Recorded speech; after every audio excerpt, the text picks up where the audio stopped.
আমরা এখন একাদশ শ্রেণীর অর্থনীতি প্রথম পত্রের নবম অধ্যায়ের বরিশাল বোর্ড 2023-এর অঙ্ক সলভ করব।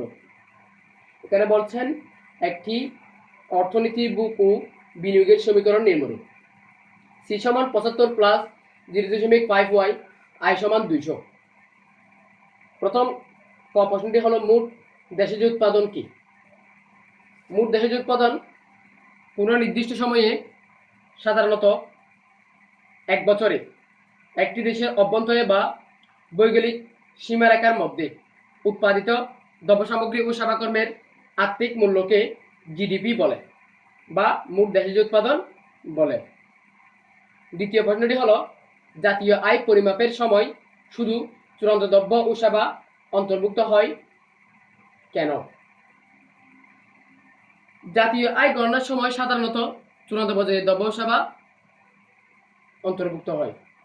জাতীয় আয় গণনার সময় প্রাথমিক ও মাধ্যমিক দ্রব্যের হিসাব অন্তর্ভুক্ত হয় না, কেননা প্রাথমিক ও মাধ্যমিক দ্রব্যের হিসাব করলে সেখানে দ্বৈত গণনার সমস্যার সৃষ্টি হয়ে যাবে। তাই জাতীয় আয় গণনার সময় শুধু চূড়ান্ত পর্যায়ে দ্রব্য সেবার অন্তর্ভুক্ত হয়।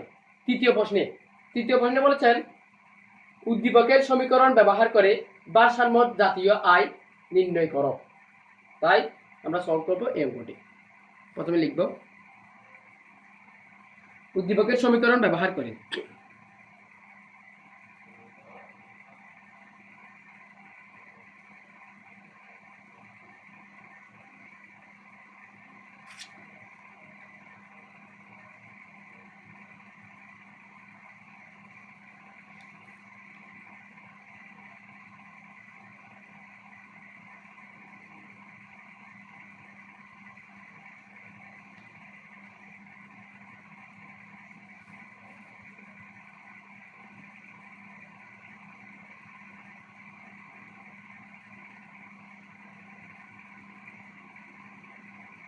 প্রথমে লিখব উদ্দীপকের সমীকরণ। উদ্দীপকের সমীকরণ ব্যবহার করে ভারসাম্য জাতীয় আয় নির্ণয় করা হলো। দেওয়া আছে এখানে কি দেওয়া আছে? সি সমান 75 প্লাস 0.5y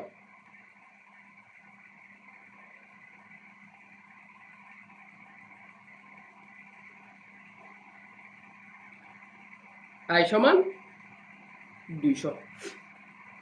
যেহেতু এই প্রশ্নের দুইটি কাজ দেওয়া আছে, তাহলে আমরা এই প্রশ্নের দ্বিঘাত বিশিষ্ট জাতীয় ভারসাম্য জাতীয় আয় নির্ণয় করব। তাই আমরা লিখব আমরা জানি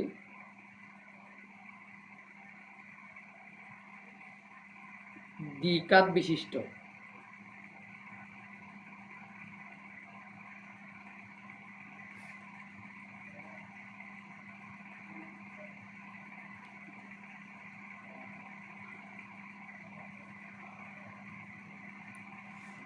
আমরা জানি দ্বিঘাত বিশিষ্ট ভারসাম্য জাতীয় আয় y সমান সি প্লাস আই বা y সমান সির মান দিকে দিকে লিখে ফেলবো 75 প্লাস 0.5y প্লাস আই এর মান 200 y সমান ওখানে প্লাস 0.5y আছে, এখন মাইনাস 0.5y সমান 200 প্লাস 75 0.5y সমান 275 বা y সমান 275 ভাগ 0.5y বা ক্যালকুলেটর দিয়ে হিসাব করলে দেখা যায় যে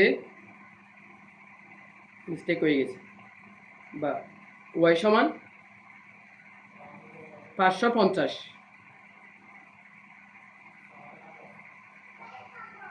সুতরাং y সমান 550 তাই নিচে লিখবে উদ্দীপকের আলোকে ভারসাম্য জাতীয় আয়। উদ্দীপকের আলোকে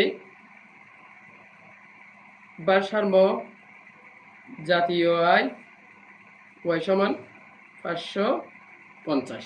এই এতটুকু করতে পারলে 3-3।